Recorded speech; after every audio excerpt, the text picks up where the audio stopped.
Quando eu tive meu AVC, foi às 7 horas da noite de 13 de julho de 2011, ao lado da minha esposa, fazendo aquela caminhada para manter o corpo. E se não fosse a minha esposa, eu teria os 130 quilos que já cheguei a pesar. Então, ela já me salvou várias vezes, minha esposa. Nessa noite, ela me salvou, porque ela, quando viu que eu não estava muito bem, ela me disse: você está tendo um AVC. Eu não sabia o que era AVC. Sabia o que era um derrame, mas AVC eu não sabia o que era. E ela, em menos de 40, menos de 50 minutos, conseguiu me colocar naquele hospital. E ela, como é farmacêutica, ela conseguiu dar um código lá, que eles entenderam o que estava acontecendo, o protocolo já logo me lançou dentro. Mas minutos antes, eu recebi uma voz enquanto ela chegava para me buscar com o carro, porque eu não podia entrar no SAMU, estava sem documento. Sabe o que acontece? Você entra num SAMU sem documento, né? Eles te levam para o primeiro lugar e as pessoas não sabem onde você vai, se não tem alguém do seu lado. Como ela foi buscar o carro e me pegar, então ela pediu para aquele porteiro que me recebeu na rua para que eu não saísse de lá enquanto ela voltasse. Quando ela voltou e me levou naquele hospital, minutos antes eu recebi esta voz interna: algo muito importante vai acontecer com você, uma grande mudança, e o que você precisa é ajudar para ser ajudado. Foi muito claro. Eu não sei se foi uma voz ou se foi o vento que entrou em mim, mas algo me disse isso. Então isso foi uma marca essencial, porque a primeira prova que eu tive foi quando eu estava naquela maca, antes da UTI. Né? Na UTI a gente recebe vários medicamentos para a gente poder ter uma condução melhor. Né? Quem já passou por isso sabe como é que é isso. Eu estava lá deitado e quando dei por mim, tinha alguém cortando a minha roupa com tesoura e fazendo um trabalho assim rápido, né? Quando eu olhei era uma moça e o meu movimento da boca já não estava normal, né? Quando eu cheguei e consegui falar para ela, eu disse: espera aí um pouquinho. Assustou. Ela pensou que tinha me machucado, né? Professora, isso não é fácil, né? Alguém que está trabalhando e o paciente acorda e diz: espera aí, você está trabalhando algo em mim? Eu não sei se eu posso te pagar. Eu falei isso para ela. Quando ela olhou para mim, não se preocupe, você está aqui, deve ter convênio. Não, você aceita cartão? Foi essa a reação dela. Foi essa a reação dela. Ela disse: sim, é claro, a gente pode conversar, então eu vou te mandar o de Natal. É o que eu pude dizer naquela hora. O que me motivou a dizer isso para ela? Aquela voz: ajude a ser ajudado. E da sua percepção, como você vê a vida, é a resposta que você tem. A partir daí, aprendi que aquilo que eu ensinava no treinamento faz sentido, dá certo, né? Você conseguir ir para frente e ver na sua frente compaixão ao invés de pena. Qual a diferença? Vamos ver, desse grupo daqui, pense sobre pena e esse grupo pense sobre compaixão, tá bom? Daqui a pouquinho a gente vai poder comparar algumas coisas aqui. Mas qual a diferença entre pena e compaixão? Pense nisso, daqui a pouquinho a gente pode confabular algumas definições que estão aqui. Mas eu acredito, e depois dessa experiência, que tudo parte de você. A sua recuperação, e nós vimos aqui coisas fora de série, né?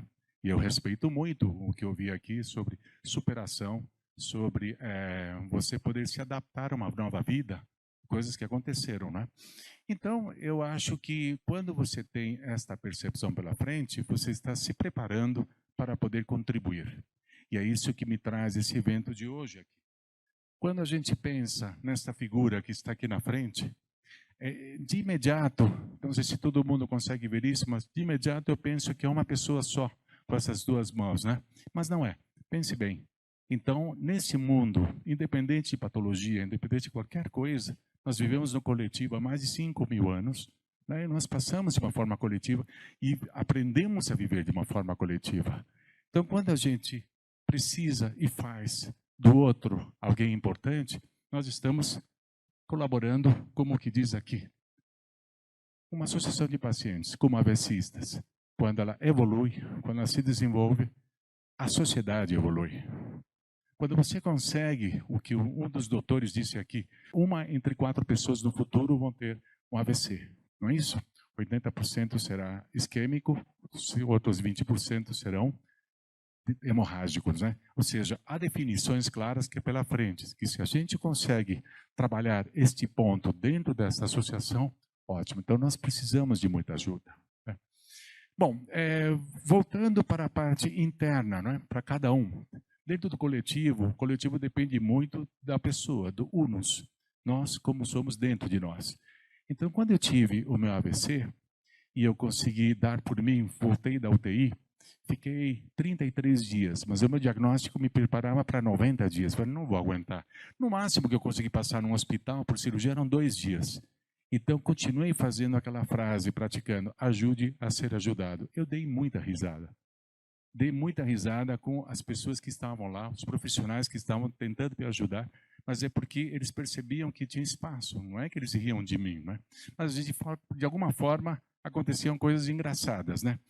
Como eu estou ajudando a colaborar ao tempo, não vou contar tantas essas histórias, mas uma sim eu queria contar, né?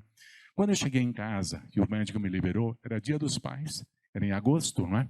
Um mês, 33 dias depois da entrada. A minha esposa e minha filha, habilmente, me esperaram em casa. Elas foram me buscar no hospital e chegaram. E no meio do caminho, ela disse assim: olha, eu tenho 2 notícias para você, minha esposa. Uma boa e uma ruim. Não tão boa. Bom, dentro das condições, querida Neuva, amiga da Cris, qual é a má? A má é que tem uma cadeira de rodas te esperando, mas ela não passa pelo corredor dos quartos. Você é muito grande. Ah, bom, então, e qual é a boa? A boa é que você vai ter que andar rapidinho. Muito bom. Qual a diferença entre compaixão e pena, não é? A minha esposa mostrou naquele momento a necessidade, junto com minha filha, de que o ambiente que o marido e o pai estavam entrando precisava desse tipo de empuxe, né? É ruim o que aconteceu? Claro que sim, não tem dúvida. Mas o que pode acontecer de bom pela frente? Eu havia pregado por muito tempo de Tijuana a Tierra del Fuego, de Galápagos a Fernando de Noronha, uma frase de Keynes, aquele que nos facilitou sobre a economia para o bem-estar das pessoas, que ele dizia assim: a maior dificuldade do mundo não é fazer com que as pessoas aceitem as novas ideias, e sim fazê-las esquecer das velhas. Eu tinha que praticar isso. Era a chance de praticar. Eu tinha que continuar fazendo as mesmas coisas, mas de uma forma diferente. E a principal para mim naquele momento era poder levar a minha esposa, aliás, minha filha para a escola, todos os dias. Mais tarde veio o Uber, não é isso? Naquele tempo eu não tinha Uber. Mas depois foi apelidado de Uber Checo. Ricardo Pacheco, Uber Checo. Então, eu fui o Uber da minha filha por 3 anos e me recuperei, andando somente com a mão direita. Quem que falou aqui da mão direita, né? Bom, com especialidade, né? Só porque o PCD faz isso, ele tem que se adaptar e fazer a vida em frente, né? Quando a gente pensa sobre o que eu estou fazendo aqui, e tem um evento especial como o AVC, bom, essa outra frase que veio para mim, eu li um livro uma vez, muito interessante, chamado Fernão Capelo Gaivota, escrito por Richard Bach, e eu adorei e li mais os outros 6 ou 7 livros dele. Um deles chama Ilusões, e tem esta frase que me impactou e trago. E quando eu estava naquela UTI, me veio essa frase, caiu assim como um martelinho na minha cabeça, pim, né? Dizia assim, essa frase mesmo: se eu estou vivo, a minha missão não está cumprida. Algo eu preciso fazer. E graças a quem for lá acima de mim, Deus, Espírito Santo, Alá, o que for, eu estou vivo. Então, esta é a missão que a gente pode trazer. Agora, como eu consigo diferenciar compaixão de pena, né? Fui atrás de uma fonte, Oxford Language, se você entra na internet, você prefere atrás, e ela diz o seguinte, primeiro, sobre sentir pena ou dó, né, que está aqui. Leia o que está aqui, olha que interessante.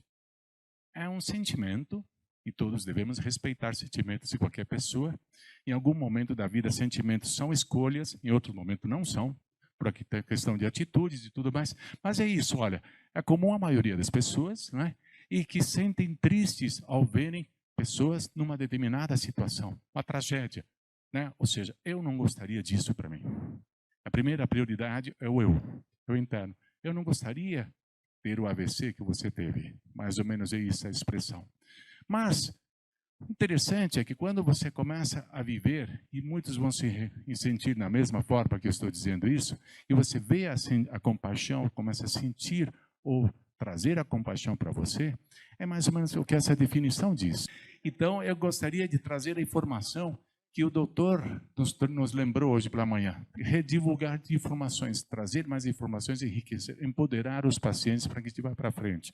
A compaixão é isso, aquilo que você traz, aquilo que você consegue conquistar com o seu esforço, com a sua flexibilidade e adaptabilidade.